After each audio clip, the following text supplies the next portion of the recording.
Olá, pessoal! Esse é mais um vídeo de Direito Civil. O direito moderno admite a livre transferência das obrigações, que é chamado a transmissão das obrigações, que pode incidir no polo ativo, que é a cessão de crédito, ou no polo passivo, que é a assunção de dívida, da relação jurídica. Então, quando falamos de transmissão das obrigações, temos a cessão de crédito e a assunção de dívida. A cessão de crédito ocorre quando há uma transferência, substituição ou alteração do credor. A cessão vem a ser a transferência negocial, a título gratuito ou oneroso, de um crédito. E os sujeitos dessa cessão de crédito são o cedente, que é aquele que cede a sua posição creditória, ele é originalmente um credor da obrigação. O cessionário, que é aquele que recebe o crédito do cedente, então o cessionário é o destinatário do crédito, é o adquirente da obrigação. E o devedor ou cedido, que é o devedor na obrigação.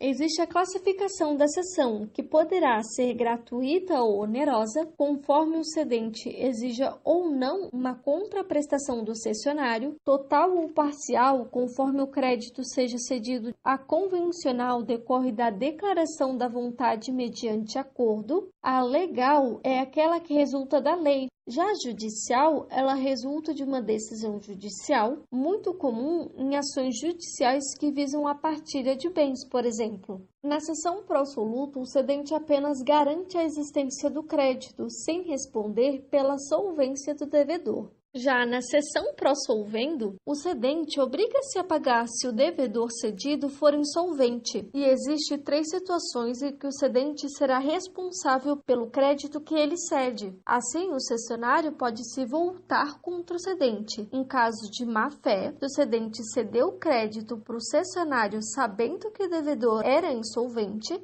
quando ocorrer a inexistência do crédito, como, por exemplo, uma duplicata fria ou duplicata simulada.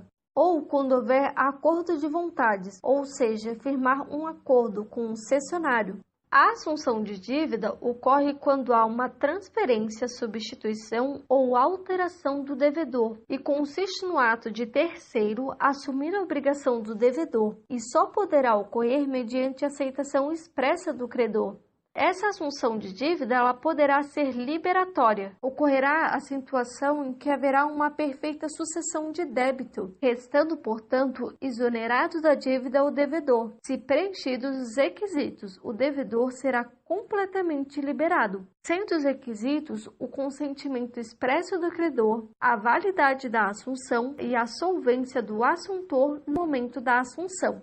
E agora, quanto aos meios indiretos de extinção das obrigações. Relembrando que o pagamento como meio de extinção obrigacional comporta algumas regras, que são quem deve pagar, a quem, o que, onde e quando se deve pagar. Se alguma dessas regras não são obedecidas no pagamento, estamos diante do meio indireto da extinção das obrigações. Assim, o pagamento é o principal modo de extinção das obrigações. Porém, há outras formas que podem ser chamadas de pagamento indireto.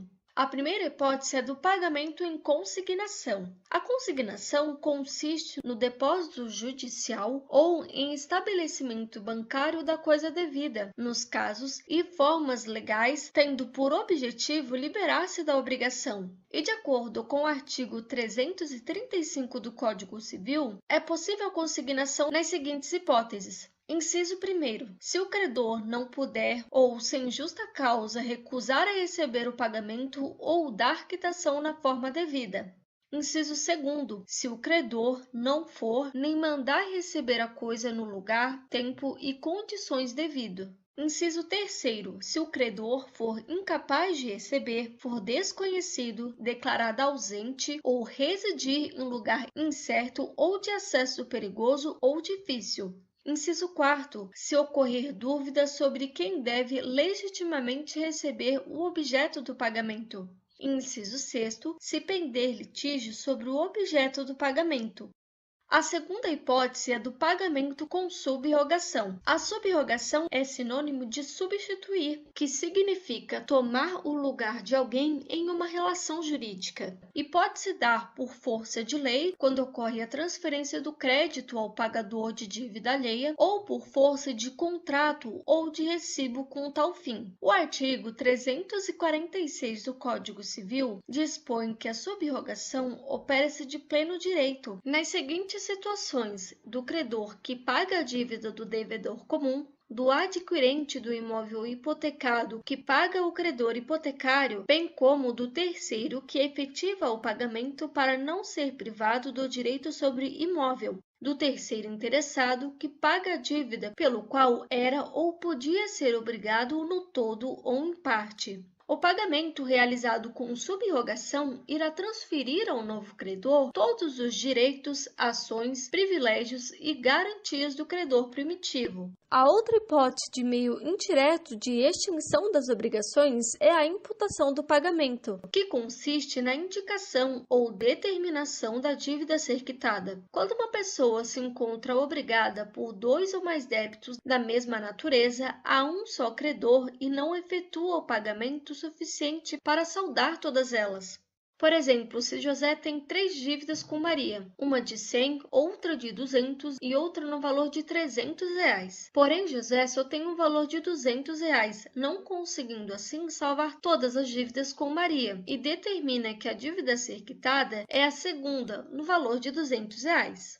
E os requisitos para a imputação do pagamento é a pluralidade de débitos, a identidade de partes, a igual natureza das dívidas, ou seja, devem ter por objetos coisas fungíveis de idêntica espécie e qualidade, e a possibilidade de o pagamento resgatar mais de um débito.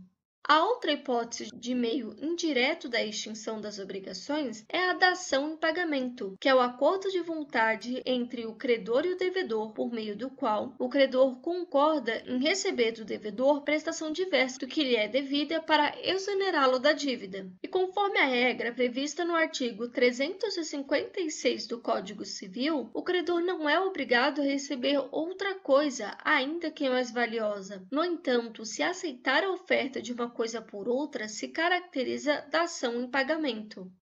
A outra hipótese é da novação, que ocorre quando o indivíduo cria uma obrigação para extinção da obrigação anterior. Um exemplo se dá quando o pai, para ajudar o filho, procura o credor deste e lhe propõe substituir o devedor, emitindo um novo título de crédito. E se o credor concordar, emitindo assim um novo título e inutilizando o assinado pelo filho, ficará extinta a obrigação primitiva, que será substituída pelo pai. E os requisitos para essa novação é a existência de obrigação anterior, a constituição de nova obrigação e o animus novante, que significa que o sujeito teve a intenção de criar uma obrigação para extinguir a anterior, e que a obrigação primitiva seja válida e não tenha sido extinta antes de contraída a nova. A última hipótese é da compensação. Se 2 pessoas forem ao mesmo tempo credor e devedor uma da outra, as 2 obrigações extinguem-se até onde se compensarem. E essa compensação efetua-se entre dívidas líquidas, vencidas e de coisas fungíveis. Então, se por exemplo, João tem uma dívida com Maria no valor de R$100, assim como Maria também deve a João o valor de R$300, pode ocorrer nesse caso a compensação